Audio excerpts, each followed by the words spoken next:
People in Burundi destitué de ses fonctions. carry out a coup against the country's leader. Après des semaines passées à manifester pour le départ du président, Demonstrations had been taking place for weeks la tentative de coup d'État aura tourné court. for a third five-year term.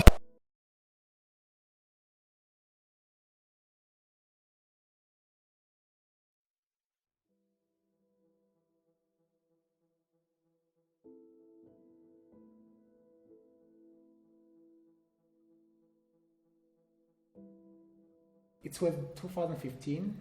Actually, my country had insecurity, which resulted from a disputed third term of the former president. Unfortunately, he died. This third term resulted in protests, which made the whole country unstable. And like many others, I ran out for my safety, and that I have came to Rwanda to seek protection.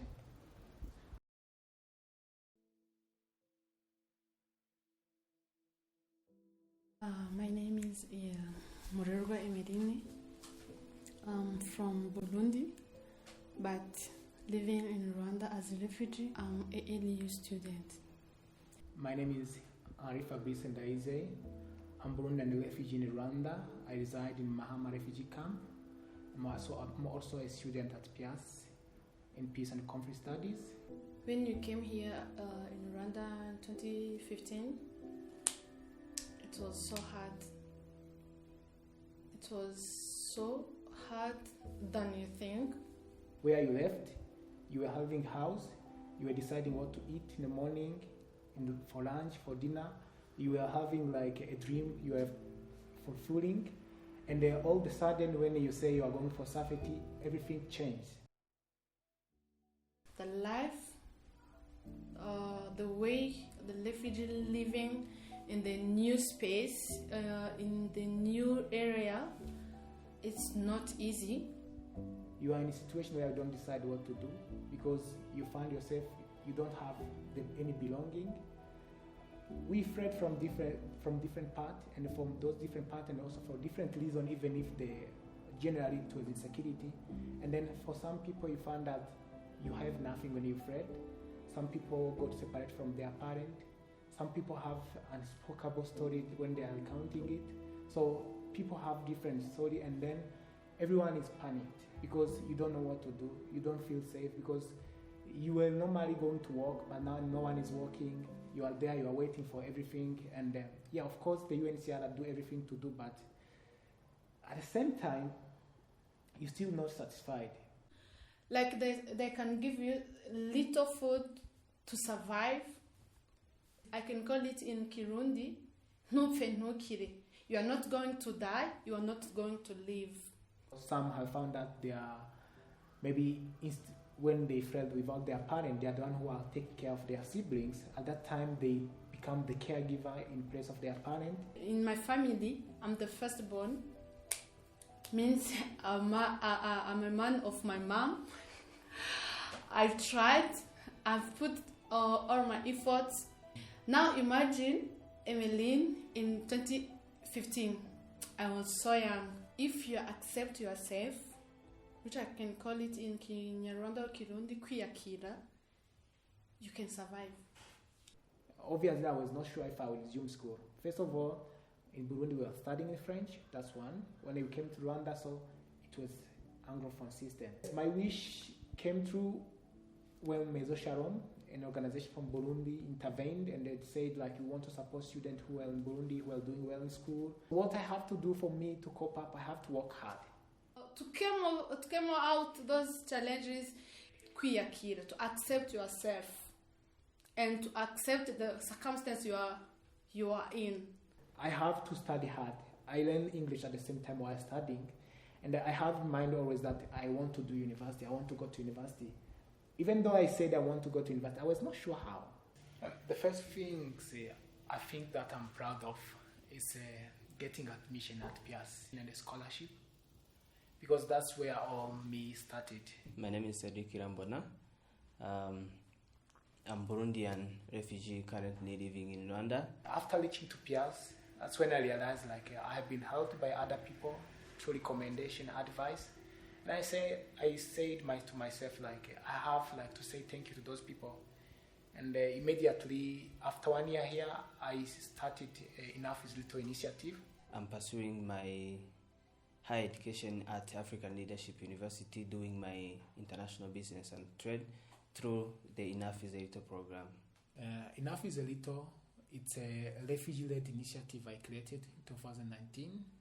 And initially I created Enough is Little to help refugees get access to tertiary education, since like the sponsorship or maybe the refugee support education is limited mostly in high school. I didn't have their phone, but he used their own way to help me to apply.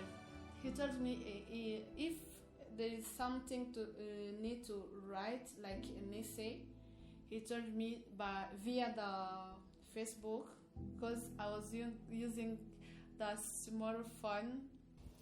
Honestly, in an unexpected way, the initiative took over, because the same time, the period I started, I helped over 10 people in 2019, 2020.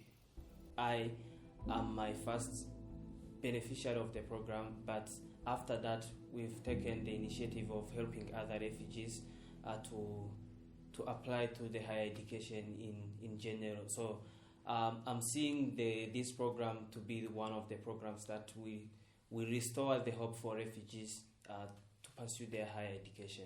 It used to happen that refugees are not feeling motivated to study in high school. But from that experience, I have seen many people getting interested. Before I started to apply for these people, I used to beg for them, like, can I help you? Every step needed to apply, he was in charge of it to see if I'll be able to be selected. Yeah, that's how I get the university, via the grace of Henri Fabrice. My name is Jaibel Misha, a Rwandan by nationality. I'm currently a student at African Leadership University. I'm pursuing international business and trade. After I started to assist people, I realized there are other people, not only refugees, from Rwanda, from the host community Rwandan. They also have the same worries. They also have the family circumstances that you find that it's not easy for them to go to university. Some see university as dream. I get to know Fabrice back in 2019 through my cousin. So she studied with Fabrice. So I remember this time I get very, very good grades in my national exam, but I didn't know. I didn't have this kind of information where I can get a very good university, because the aim was to study in University of Rwanda. From the name, you understand yourself, Enough is Little. I pictured in the way that sometimes you might be having something small to contribute to someone. You find that the person, the receiver, have found it very big. My full name is Aishaki Anakre. I'm Burundian, as a refugee in Rwanda country since 2015. I got a chance of studying at university. I'm studying peace and conflict studies. Of course, it's really a good experience, because as you can understand, a refugee can be very, very useful to the host community, because I can see myself, honestly, I don't see myself if it was not Fabrice, and yet he's a refugee. So you understand that a refugee can also be benefiting from host community in one way or another. My journey was not good because I didn't know that I could study since the time I left my country. The day I applied at PIAS, I applied while I knew that they don't give full scholarship. Of course, they call it full scholarship.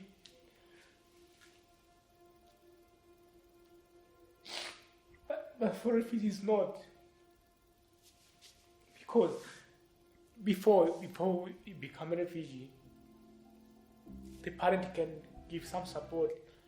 But when you get like a scholarship which only cover the tuition fee, you have to take care of living expenses. And unfortunately, the parent now, they are not in a position to support you. So you are you don't have anyone to look for support to. My parents tried to tell me that don't worry, even if you are just thinking in that way, but don't worry, God knows. I got the scholarship, and unfortunately when I tell my father I got good news, they told me, what's good news?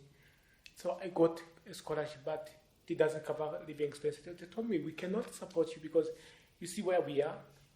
We are only concerned like how could you get the basic need for the family.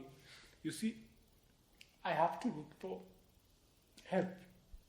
After finishing my secondary school, I applied for this PIAS scholarship, where I got a chance of being selected. The scholarship that I got, I was supposed to pay living expenses. Another refugee, after I came here, I don't know, I was happy to hear that another refugee got scholarship here, and he called me. How did you fund your living expenses? I told him, well, Maison Shalom stepped in for me, and they have supported me in that way. But remember, in 2021, we were in COVID. All organizations ran out of the support. So at that time, I thought, I'm in Japan. I get opportunity from PIAS to go through an exchange program. So I haven't really that time supported people because the university shut down. And immediately I thought, like, I asked for a friend, how do people do GoFundMe? I was just like confusing because I didn't know that it could happen, and the people could like support me. At that time, I get Japanese friend who also were PIAS student. I told them about like the experience, and then they said, we want to support you. We want to see if we can do crowdfunding. And immediately I got back to my professor here, Sasaki. I told him I want to do fundraising. I want to try. You see, I want this student to give up after I give my try. And this student, UK and Msumi, they step up. They said we are going to form a team and do crowdfunding. And luckily, the university there in Japan also said, we are supporting your initiative. And then that's how we started. And in just 28 days, we achieved the target. We were able to raise around $3,000, which could be estimated to 3 million Rwandan francs, so which were able to support the student, the living expenses and the housing for these students. So that's how the idea came. And when I came back to Japan, we have some additional money which went beyond the expected target. And then there's another refugee also applied with the similar experience. So we saw it, okay, let's do another fundraising to see if we can use the remaining money plus additional what we will get this time. So I never expected it to happen, but that's how it came in. And maybe maybe in the future it can continue. My main message to any refugee who is listening to me, first of all, we are capable. Our situation shouldn't diminish us or maybe feel underestimated.